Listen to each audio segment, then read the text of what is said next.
안녕하세요. 오늘도 사연살롱을 찾아주셔서 감사합니다.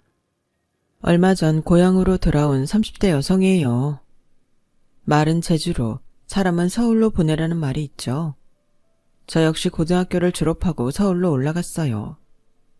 서울에 있는 대학에 합격을 했거든요. 20년 가까이 나고 자란 고향을 떠나는데도 그때는 하나도 서운하지 않았어요. 오히려 서울 생활이 기대돼서 잔뜩 들떠 있었죠. 그렇게 시작된 저의 서울 생활은 대학 생활을 포함해 장장 13년 동안 이어졌어요. 그리고 얼마 전 이혼을 한 후에야 다시 내 고향 부산으로 내려오게 되었죠. 어릴 땐 그렇게 지긋지긋하고 하루라도 빨리 벗어나고 싶었던 부산이 막상 힘든 순간이 되고 보니까 그렇게 그리울 수가 없었거든요. 짠내 나는 바다도 그립고 억센 부산 사투리도 그립고 무엇보다 뜨끈한 물떡이 그렇게 그리울 수가 없었어요. 여우도 죽을 땐 머리를 고향 쪽으로 하고 죽는다는데 죽을 만큼 힘들어 보니 저 역시 절로 고향 생각이 간절했던 것 같아요. 저를 이렇게 고향으로 내려오게 만든 사람은 다름 아닌 제 시어머니예요. 지금은 이혼을 했으니 전 시어머니라고 해야 맞겠네요. 그래도 한때는 사이 좋은 고부 사이로 지내던 분이었는데 이제는 철천지 원수보다 더한 사이가 된 저의 사연 지금부터 들려드릴게요. 저는 20살에 서울에 올라와 몇 달도 안 돼서 사기를 당했어요. 그리고 위기의 순간에 남편과 만나게 되었죠. 입학 당시 기숙사 생활을 했던 저는 한 학기가 끝나갈 무렵 영어 학원에서 만나 친해진 같은 학교 친구와 원룸을 구해 살게 되었어요. 정확히는 친구가 살고 있는 원룸에 보증금 절반을 내고 들어가게 된 거였죠. 세상 물정을 몰랐던 저는 친구가 내민 우리 학교 학생증만 믿고 1,000만 원이나 드는 거금을 덜컥 친구한테 내주었어요. 그 돈은 고향에서 엄마가 아빠 몰래 보내주신 돈이었어요. 니도 알지? 니 기숙사 나온 거 니 아빠 알면 니도 죽고 내도 죽는 기다. 똑똑히 해야 한다. 그러고 니 계약서는 받았나? 부동산 가가 주인이랑 계약서 다시 썼느냐 말이다. 그게 별거 아닌 것 같아도 나중에 문제 생기면 믿을 만한 건 계약서밖에 없는 기다.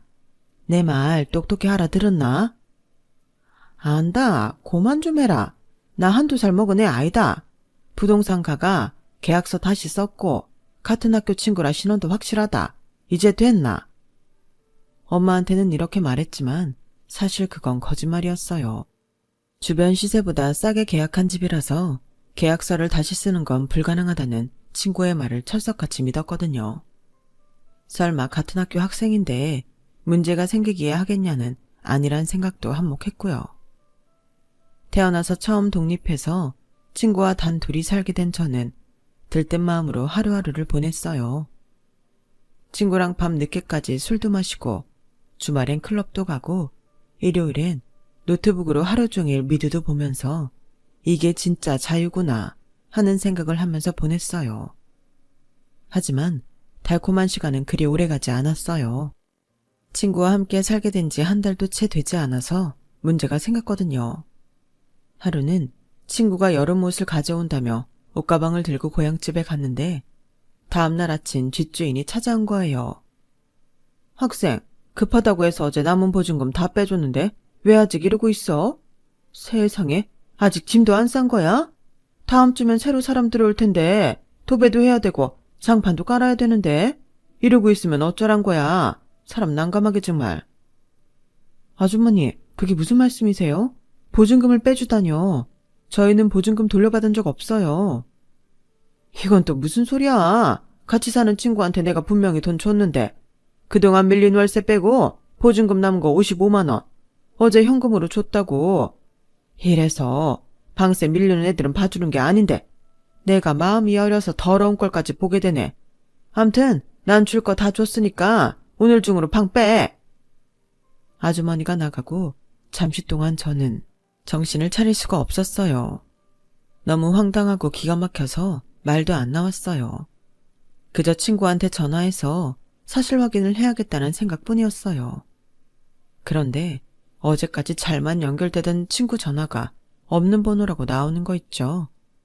순간 손끝이 파르르 떨리고 정신이 멍해졌어요. 그래서 일단 학교로 달려가 친구의 학과와 학년을 말하고 고향집 연락처를 알아보려고 했어요. 그런데 국문학과 1학년 송은주? 국문과인 그런 학생은 없는데? 혹시 이름을 잘못 알고 있는 거 아니에요? 그럴 리가 없어요. 제가 그 친구 학생증도 받고 강의실에 들어가는 것도 똑똑히 봤는걸요. 다시 한번 찾아봐 주시면 안 될까요?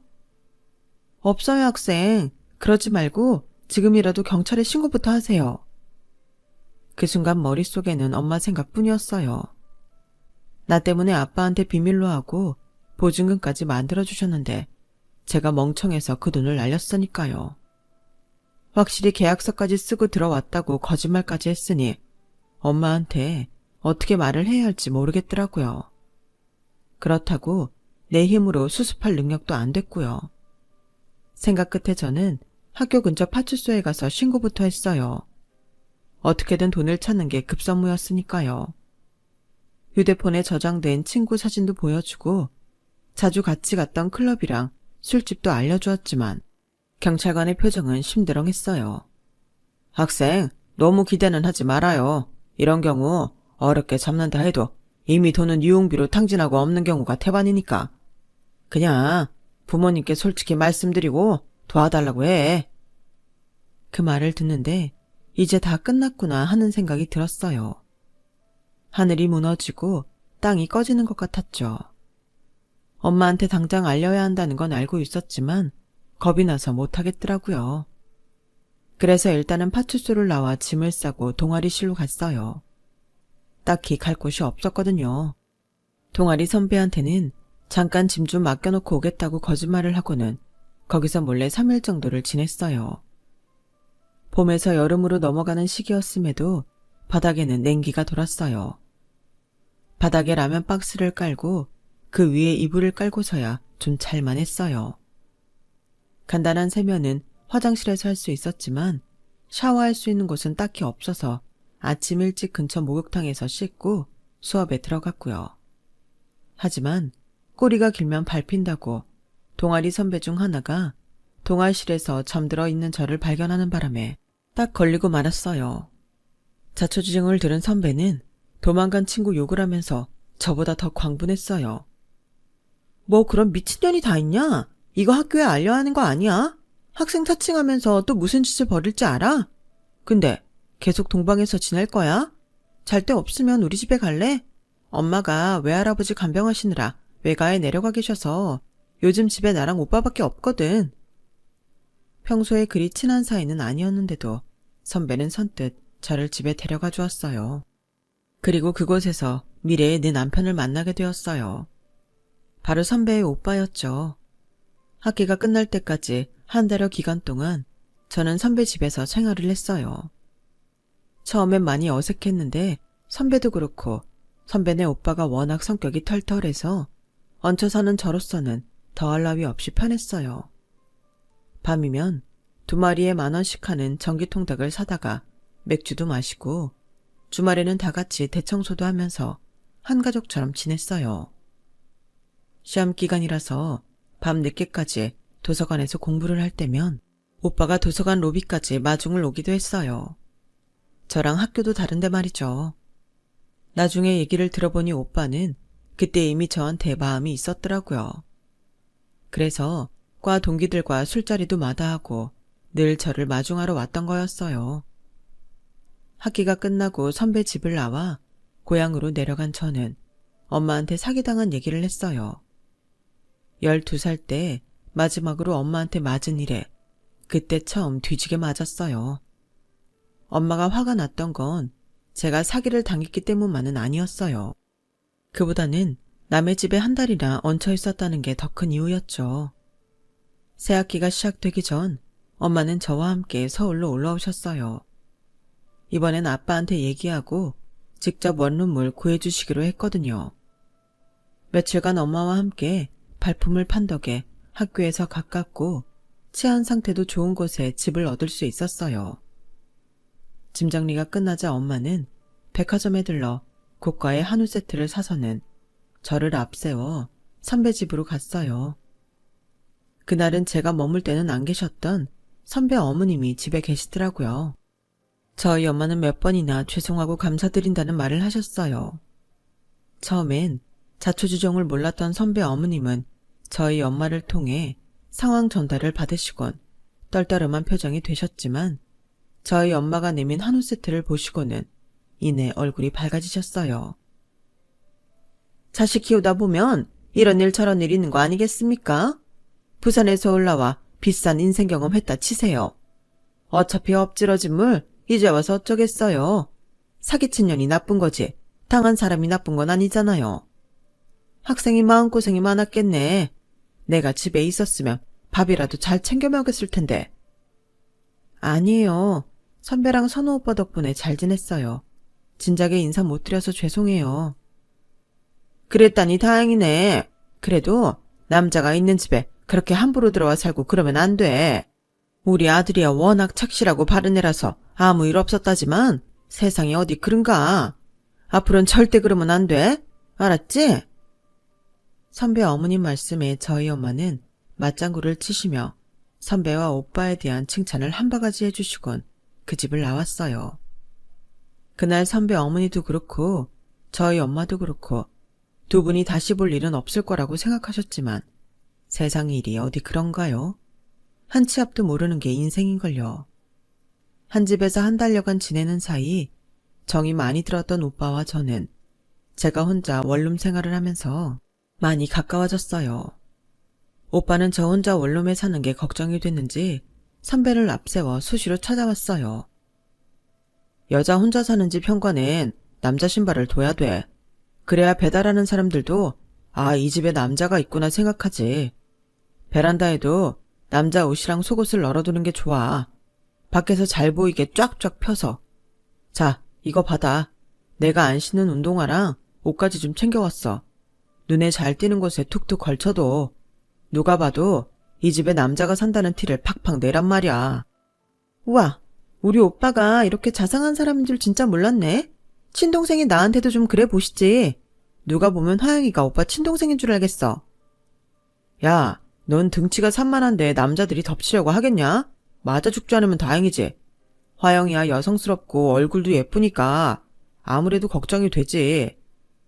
화영아, 들었냐? 우리 오빠가 하는 말. 오빠, 그렇게 걱정되면 차라리 화영이네 집에 출근 도장 찍어. 이딴 신발짝이 무슨 소용이냐? 남자가 매일 드나들면 그게 더 확실하지. 안 그러니 화영아? 선배는 장난처럼 던진 말이었는데 그 말에 오빠 표정이 살짝 변했어요. 그리고는 선배 말대로 매일 저희 집에 찾아오게 되었죠. 제가 동기들과 술자리를 가질 때면 오빠가 술집으로 찾아와 집까지 저를 데려다 주었고 주말에는 떡볶이며 순대 같은 주전부리를 사들고 친구 집 드나들듯 제 원룸으로 찾아왔어요. 누가 봐도 이 집에 사는 사람처럼 말이죠. 아무리 제가 걱정이 돼서 그런다지만 누가 봐도 오해할 만한 행동이었어요. 오빠도 엄연히 남잔데 여자 혼자 사는 집에 매일같이 드나드는 거니까요. 그런데 이상하게도 오빠가 저희 집에 찾아오는 걸 말리기 싫더라고요.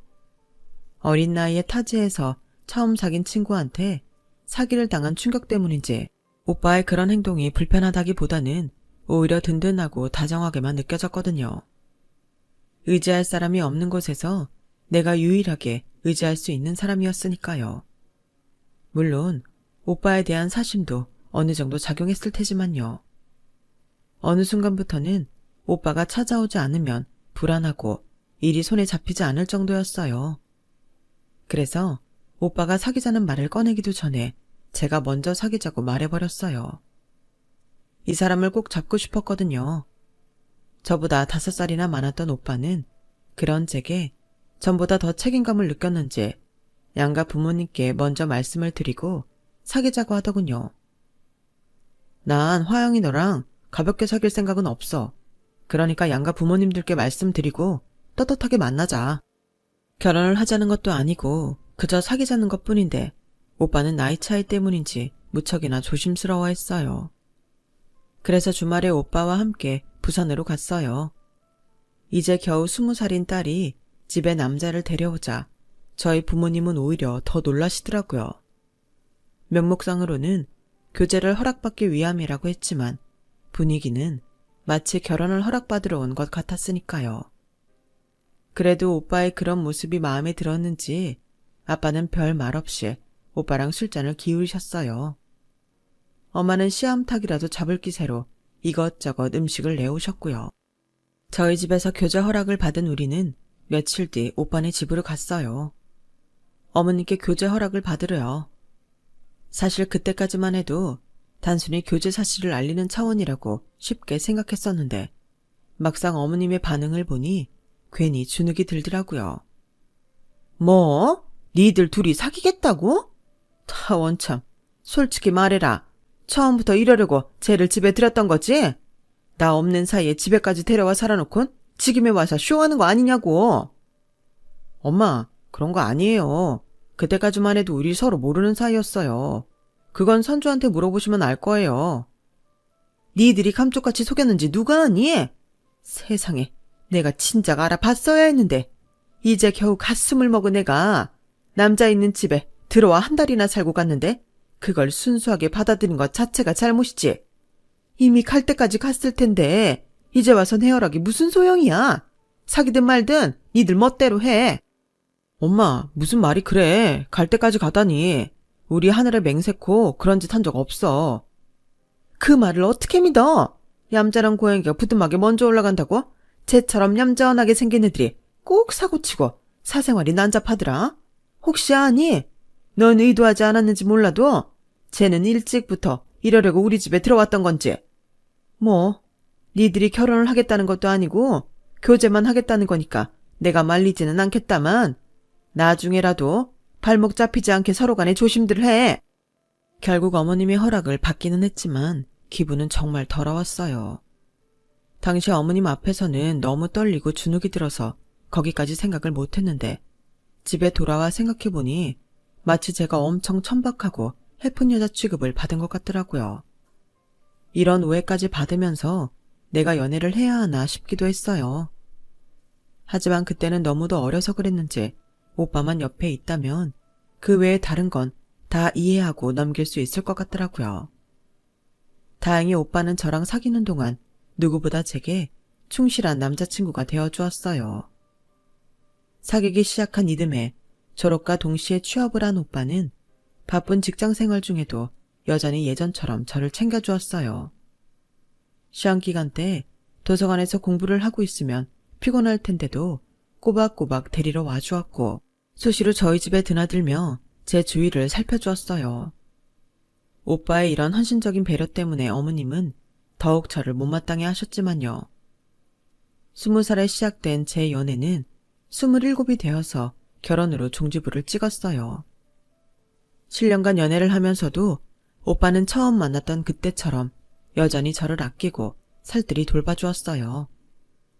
그런 한결같은 모습에 저 역시 오빠 외에 다른 남자와 결혼한다는 건 생각조차 하지 않았죠. 결혼을 약속한 이후 가장 걱정이 되는 건 시어머니였어요. 평소 저를 탐탁치 않게 생각하는 분이라서 분명 이번에도 딴지를 걸 것만 같았거든요. 그런데 이런 제 예상과는 달리 결혼 이야기엔 오히려 흔쾌히 허락을 하시지 뭐예요. 오빠도 저도 내심 불안해했던 터라 어머님의 행동에 오히려 저희가 얼떨떨하게 되었죠. 오빠, 어머님 정말 괜찮으신 걸까? 평소 같으면 오래전 얘기까지 꺼내시면서 반대를 하셨을 텐데 왜 이렇게 쉽게 승낙을 해주시는 거지? 오히려 난 이게 더 불안해. 뭘 그렇게 걱정이야. 그냥 좋은 쪽으로 생각하자. 엄마도 화영이 네가 며느리감으로 마음에 드셨던 걸 거야.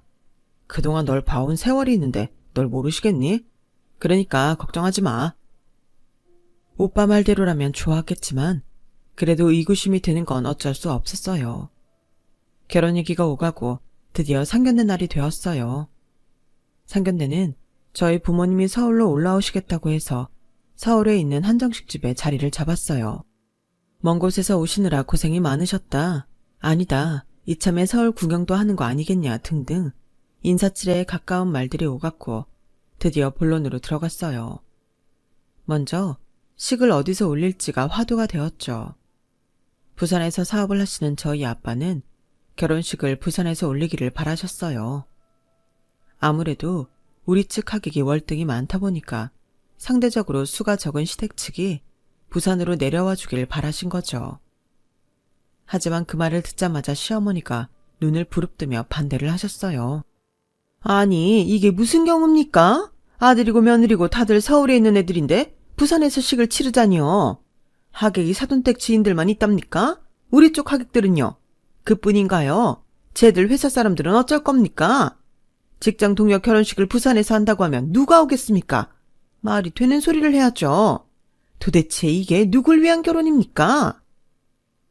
사도 말씀이 100번 옳습니다. 그래도 이쪽 가격이 너무 많다 보니까네. 이럴 거 부산에서 하는 게 낫지 않을까 고마 그리 생각했습니다. 그렇게만 해주신다 뭐 차표는 우리 쪽에서 준비하고 부산에서 숙박을 원하신다 카모 부산의 관광까지 싹 다 책임지겠습니다. 그래도 안 되겠습니까? 아니 뭘 그렇게까지 하십니까? 축의금이 얼마나 들어온다고 숙박비에 관광비용까지 대시다뇨. 그럴 돈이 있으면 애들 직구하는 데나 보태주세요. 요즘 서울 집값이 말도 못하게 비쌉니다. 사돈댁처럼 자식이 하나만 있는 것도 아니고 솔직히 부담이 이만저만이 아니거든요. 아들 가진 부모가 무슨 죄입니까? 결혼식 장소를 정하다 말고 어머님은 신혼집 얘기를 꺼내셨고 결국 그날 아빠는 결혼식 장소도 뺏기고 신혼집 보증금까지 떠안게 되셨어요. 상견례가 끝난 뒤 집으로 돌아가는 내내 아빠 표정을 밝지 않았어요. 아빠, 뭐 하려고 신혼집까지 아빠가 해준다고 했나? 그냥 우리 돈으로 알아서 해보려니까 아빠는 신경 쓰지 마라. 아니다. 자식 새끼 살 집인데 시댁에서 하나 내가 하나 매한가지다. 너희들은 신경 쓰지 말고 그저 잘 살면 그만이다. 화영은이 단단히 들으라. 결혼은 애들 장난이 아니다. 한 번 하모 끝까지 가는 기다. 알았제? 아빠는 소득도 없고 오히려 손해만 나는 혼사였음에도 오히려 제가 걱정을 할까봐 제 눈치를 보시는 것 같았어요. 그렇게 결혼식은 서울에서 하게 되었어요. 아빠는 여러 대의 리무진 버스에 하객을 싣고 서울까지 달려오셨어요. 엄마 말에 따르면 KTX를 타고 오려고 했지만 하객 수만큼 표를 구할 수가 없어서 할 수 없이 리무진 버스로 오게 됐다고 하더군요. 끊임없이 버스에서 내리는 하객들을 본 시어머니는 꽤나 놀라는 눈치였어요. 그것도 그럴 게 신랑 측 하객은 기껏해야 30-40명 남짓이었거든요. 그중 절반 이상은 남편의 친구들이었으니 어머님 손님은 10대 명 정도였겠네요. 그렇다 보니 신랑 측 하객석은 휑하니 비어있더라고요. 그걸 본 아빠가 저희 쪽 하객들로 신랑 측 하객석의 빈자리를 채워주셨어요. 엄마야, 없어도 이래 하객이 없노. 설사 하자고 노래를 불러서 왔길래 객석은 채울 줄 알았더니 이게 뭐고? 애들 장난하는 것도 아니고. 엄마, 그 얘기 이제 그만해. 이미 엎질러진 물이야. 안다. 내도 아는데 속에서 불이 나서 안 그러나? 엄마는 이게 다 시어머니 욕심 때문이라며 혀를 차셨어요. 말은 안 했지만 솔직히 저도 엄마랑 같은 심정이었어요. 왜냐고요? 그건 바로 결혼식 전에 시어머니가 했던 말 때문이었죠. 예식장 비용은 양측 하객수에 따라 나눠서 냈으면 합니다. 식비가 만만치 않아서 한쪽이 부담하기는 힘들 것 같거든요. 대개 이런 경우 지방에서 하객을 모시고 오는 쪽은 예식장 비용을 안 내잖아요. 그런데 시어머니는 식사 비용까지 모두 더치페이로 하자고 하셨거든요. 그러니 저희 입장에서는 독박을 쓴 거나 다름없는 셈인 거죠. 게다가 얼마 안 되는 신랑 측 하객 수를 보고는 더 화가 치밀었고요. 그런데도 아빠는 오히려 신랑 측 하객이 얼마 안 되니 그쪽 비용까지 우리가 내겠다고 하셨어요. 그 말에 시어머니는 화색을 띠며 엄청 좋아하시더라고요. 남편은 자기 엄마의 행동에 얼굴을 붉혔어요. 할 수만 있다면 쥐구멍이라도 숨고 싶어 하는 것 같더라고요. 신혼여행을 떠날 때까지도 저희 아빠한테 몇 번이나 죄송하다고 고개를 숙였어요. 그런 사위한테 아빠는 사위도 자식인데 이렇게 머리 숙이는 거 보면 마음이 편치 않다시며 그러지 말라고 하셨어요. 말도 많았던 결혼식도 끝나고 신혼여행에서 돌아온 우리 부부는 모처럼 신혼집에서 평온한 주말을 맞고 있었어요. 느닷없는 어머님의 방문에 금세 평온은 깨졌지만요. 어머님, 연락도 없이 여긴 어쩐 일이세요? 왜? 내가 내 아들 집에 오면서 연락까지 해야 하니? 일단 와서 앉아봐라.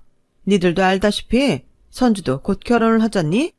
그래서 말인데 아들, 딸 다 출가하고 나 혼자 사는 게 적적할 것 같아서 말이다. 니들 집에 방이 3개라고 그랬지? 그중 하나는 내가 써야겠다. 엄마, 그게 무슨 소리예요? 엄마가 왜 여기서 살아요? 이 집 장인어른이 해주신 집이라고요. 얘도 참, 누가 그걸 몰라? 대신 나 죽을 때 내 집은 니들 주면 되잖아. 이 넓은 집에 니들 둘만 사는 것도 사치라는 거 모르니? 남는 방에 들어와 살겠다는데 뭘 그렇게 난리야. 암튼 선주 결혼식 치르는 대로 짐 옮겨올 테니까 그렇게들 알거라. 솔직히 니들도 나랑 살면 좋지 뭘 그래? 밥이며 빨래며 엄마가 다 해줄 텐데 맞벌이하는 니들한텐 최상의 조건 아니니? 안 그러니 희영아? 순식간에 결정된 합가에 정신이 없던 저는 아무 말도 못하고 눈만 꿈뻑였어요. 이럴 거 처음부터 우리를 시댁에 불러 살게 할 것이지 우리 아빠가 집까지 다 구해주고 나니까 합가를 하자는 말을 꺼내시는 시어머니가 왠지 얄밉더라고요. 남편한테는 말을 못했지만 어머님이 처음부터 이러려고 계획한 게 아닐까 하는 생각까지 들더라고요. 남편과 제가 반대를 했음에도 불구하고 어머님은 신우이 결혼식이 끝나자마자 그 다음 주에 바로 저희 집으로 짐을 싸들고 들어오셨어요. 딱 2년 만이라고 못을 박았지만 어머님이 그 약속을 지키실지는 알 수 없었죠. 한창 달달해야 할 신혼을 세상에서 가장 어려운 시어머니와 함께 보내자니 정말 죽을 맛이더라고요. 저라면 꿈뻑 죽는 남편이 옆에 있긴 하지만 어머님 눈치가 보여서 스킨십도 마음대로 할 수 없었어요. 그런 와중에도 결혼 5개월 차에 임신을 하게 되었어요. 임신은 처음이라 어리둥절했는데 입덧이 심해지면서 현실감이 팍팍 오더라고요. 밥도 제대로 못 먹는데 하필 회사에 비상이 생겨서 업무가 산더미처럼 쌓이는 바람에 매일같이 야근을 하게 되었지 뭐예요. 배는 고프고 몸에 힘은 없고 생전 없었던 빈혈까지 생기는데 정말 이러다가 애를 낳기도 전에 제가 죽을 것 같더라고요. 아직 임신 초기인데 이 정도면 만삭 때는 어떻게 버티나 싶어서 퇴사를 고민하게 되었어요. 한 며칠 혼자 소가리를 하다가 남편한테 말을 했더니 의외로 1초의 고민도 없이 그만두라고 하는 거예요. 화영아, 내 인생의 1순위는 너야. 네가 그렇게 힘든데 뭘 고민을 해. 내 벌이로도 우리 식구 충분히 먹고 살 수 있으니까 걱정하지 말고 사표 내. 내가 정리를 하고 싶다면 애 낳고 다시 일 시작해도 되잖아. 다른 걸 제쳐두고 제가 최우선이라는 남편의 말을 들으니 눈물이 핑 돌았어요. 내가 남편 하나는 기가 막히게 만났구나 싶었죠. 그래서 다음날 아침 출근을 앞두고 시어머니께 말씀을 드렸어요. 남편은 저보다 회사가 멀어서 먼저 출근을 한 뒤라 어머님과 독대를 하게 되었죠. 혹시나 오해하시지 않을까 염려가 돼서 가급적 솔직하고 자세히 설명을 드렸어요. 그랬더니 어머님이 불처럼 화를 내시지 뭐예요. 예, 넌 어쩜 이렇게 이기적이니? 그깟 입덧 조금 한다고 직장을 그만둬? 세상에 임신은 너만 한다니? 다른 집 며느리들은 아무 소리도 안 하고 일만 잘들 하던데 넌 뭐가 그렇게 잘났다고 꼴랑 임신한 거 가지고 유세냐? 그리고 지금 일을 그만두면 앞으로 내 아들 등에 빨대 꽂고 살겠다는 거냐? 어머님, 무슨 말씀을 그렇게 하세요? 남편 등에 빨대를 꼽다뇨. 출산 때까지만 일을 쉬다가 다시 자리 알아볼 거예요. 그리고 저요, 지금까지 단 한 번도 오빠한테 기대살 생각 한 적 없어요. 그랬다면 결혼과 동시에 일을 그만뒀겠죠. 글쎄다, 네가 일 그만둘 구실을 찾느라 지금까지 사표를 안 내고 버틴 건지 누가 알겠니? 친정이 좀 산다고 돈 알기를 우습게 하는 모양인데 너도 한번 살아봐라. 젊어서야 돈도 잘 벌리지. 나이 들면 밖에 나가서 돈 10,000원 버는 것도 힘들어. 한 살이라도 젊을 때 열심히 돈 모을 생각을 해야지. 임신 좀 했다고 일부러 쉴 생각을 하다니 너도 참 한심하다. 니네 친정에서는 널 그렇게 오냐오냐 키웠는지 모르겠지만 네가 내 아이랑 사는 이상 난 너 그렇게 사는 꼴 못 본다. 애 낳으면 애는 내가 키워줄 테니 그때까지 나 죽었소 하고 꾹 참고 버텨. 너 또 산우한테 내가 일 못 그만두겠다는 소리만 해봐. 그때 나도 가만히 안 있는다. 어머님은 제 입막음까지 하시고는 제 등을 떠밀어 회사로 보냈어요. 지금이라면 어머님 뜨시고 나발이고 가네 내 살 길부터 찾았겠지만 그때만 해도 신혼 때라서 어머님 눈치를 많이 보고 살았거든요. 어머님이 반대하는 퇴사를 강행할 용기가 없었어요. 그래서 남편한테 입덧이 전보다 나아져서 일을 계속 할 수 있을 것 같다고 거짓말을 했어요. 그렇게 3개월을 버틴 어느 날 엄마가 친척 결혼식에 참석하느라 서울에 오셨더라고요. 집에 시어머니가 계셔서 밖에서 따로 엄마를 만났는데 저를 본 엄마가 비명을 지르시는 거예요. 세상에, 니 꼴이 와 이러노? 니 밥은 먹고 사나? 임신했다는 아가 우짤랐고 뼈만 남았냐고. 와, 입덧이 심해서 통 못 먹겠드나. 말 좀 해봐라 가시나야. 엄마, 나 정말 힘들어 죽겠어. 밥도 밥이지만 온몸에 기운이 쭉 빠지고 빈혈이 너무 심해서 자리에 앉아있는 것도 힘들 정도야. 그런데도 시어머니는 내가 엄살 떠는 거라면서 계속 일을 하라잖아. 엄마 얼굴을 보자 그동안 쌓여있던 서러움이 한 번에 터져버렸어요. 울먹이면서 그간 있었던 일을 모두 털어놓으니 엄마가 자리를 박차고 일어나셨어요. 가자. 내 네 시어머니랑 단판을 지으려니까 인나라. 임신한 아를 보살펴주지는 못할 망정 어디서 그딴 소리를 씨부리 썼노? 뭐하나? 퍼뜩 앞장 안 서고. 결국 엄마는 저희 집으로 쳐들어가 시어머니와 한바탕 하셨어요. 두 어머님의 싸움에 어리둥절한 남편은 누구 편도 들지 못하고 중간에서 진땀만 흘려댔죠. 결국 그날 저희 엄마의 승리로 저는 퇴직을 할 수 있었어요. 하지만 그때까지만 해도 과중한 업무보다 더 심한 시월드가 열릴 거라는 사실은 꿈에도 모르고 있었죠. 회사를 그만두자 시어머니는 남편이 없는 틈을 타 시집살이를 시키기 시작했어요. 힘들어서 침대에 누워있을 나치면 어느새 방에 들어와 저를 흔들어 깨우기 시작하셨죠. 몸을 움직여야 애도 쉽게 낳는 거다. 네 친정엄마는 그런 것도 안 가르쳐도 돼? 하긴 그날 고래고래 소리를 치는 거 보니 그런 상식도 없는 것 같긴 하더라. 이래서 며느리는 엄마 자리 보고 고르는 거라는가 보다. 니네 엄마 성질머리를 진작 알았다면 나 이 결혼 허락 안 했다. 뭐하니? 해가 충천에 떴는데 안 일어나고. 빨래고 설거지가 한가득인데 그걸 누구 보고 하라고 그러고 있어. 이제 회사 일도 안 하는데 집안일이라도 해야 할 거 아니야. 어머님, 저 정말 힘들어서 꼼짝도 못하겠어요. 제가 1시간만 자고 일어나서 하면 안 될까요? 1시간? 그러고 침대에서 뭉갤 시간이면 벌떡 일어나서 일 해치우고 자겠다. 안 일어나고 뭐해? 신데렐라 계모보다 더한 시어머니 탓에 저는 회사에 나갈 때보다 더 강도 높은 노동을 하게 되었고 그 결과 최악의 상황에 맞닥뜨리게 되었어요.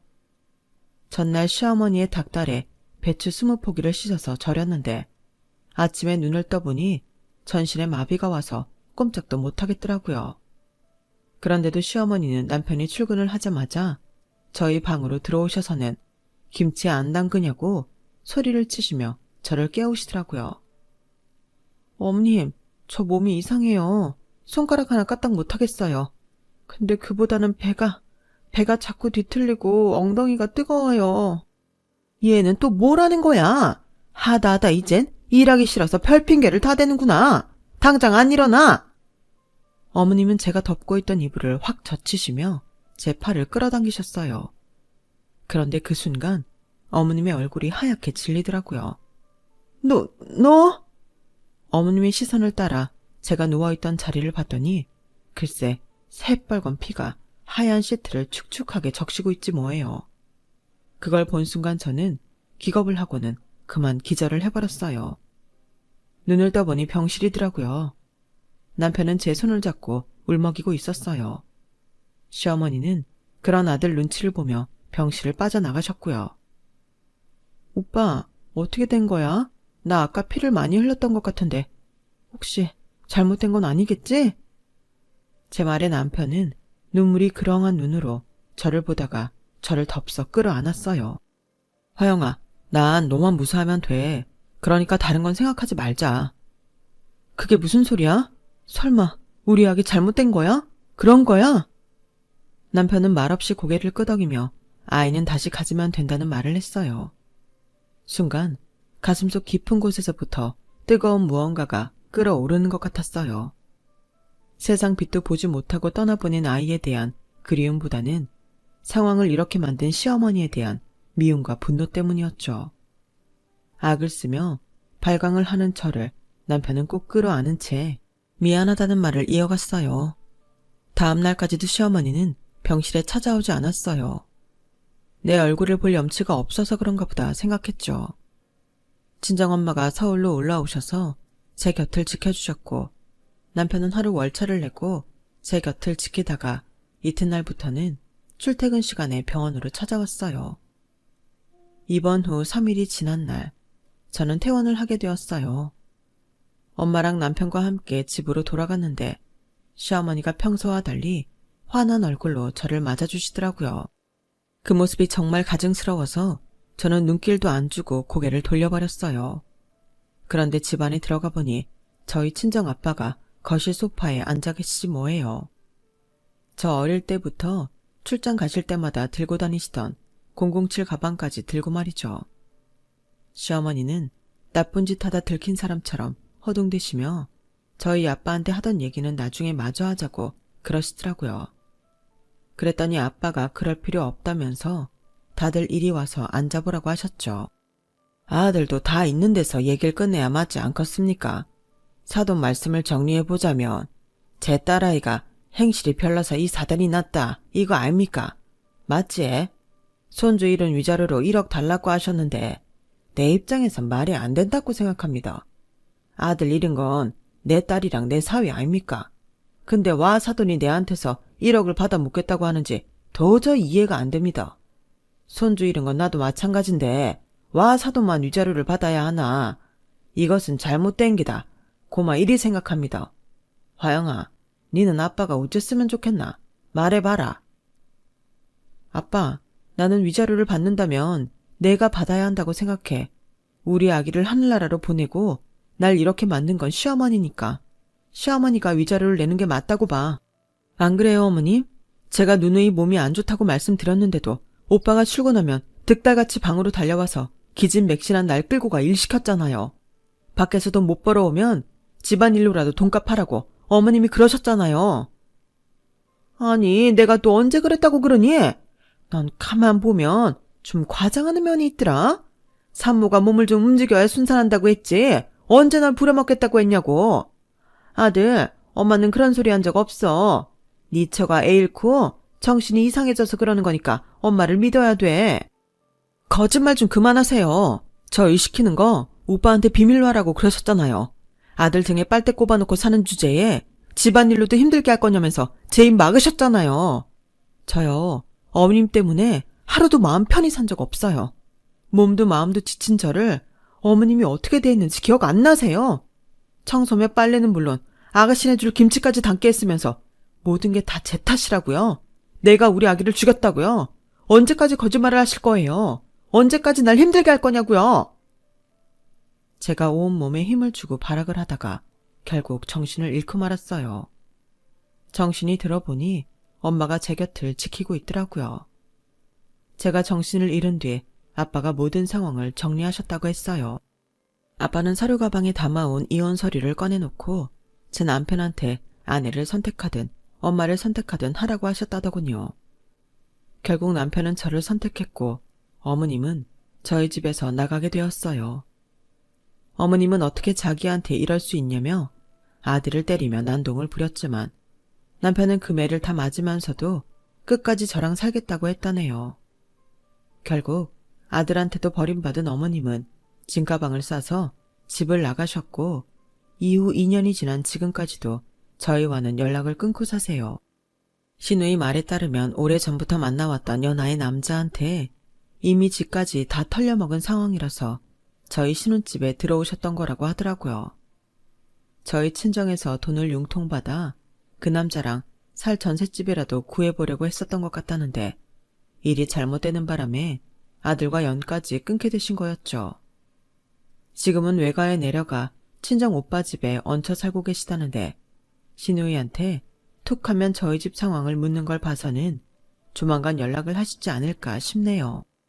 저도 저지만 남편은 어머님과 다시 만날 생각이 없다고 하니 어머님의 뜻이 이루어지기는 틀렸지만 말이죠. 저는 한 번의 유산 끝에 이듬해 임신을 해서 출산을 2달여 앞두고 있어요. 이번에도 혹시 잘못될까봐 아예 친정 엄마가 서울에 올라와 계세요. 엄마를 서울로 부른 건 바로 남편이었어요. 장모님이랑 같이 살기 불편할 텐데도 남편은 제 걱정에 스스로 힘든 길을 택한 거였죠. 꽃길만 걷게 될 줄 알았던 저의 결혼 생활은 진창도 밟고 태풍도 만났지만 그래도 사랑하는 사람이 곁에 있으니 겁은 안 납니다. 지금은 그저 제 아이가 무사히 태어나기만을 바랄 뿐이에요. 우리 세 식구가 똘똘 뭉쳐서 변화무쌍한 인생을 잘 살아보려 합니다. 지금까지 제 사연을 들어주셔서 감사합니다. 사랑하는 소중한 가족들과 항상 건강하세요. 여러분, 사연 댓글에 응원과 현명한 조언 부탁드려요. 좋아요와 구독은 저에게 큰 힘이 됩니다. 오늘도 좋은 일 가득하세요.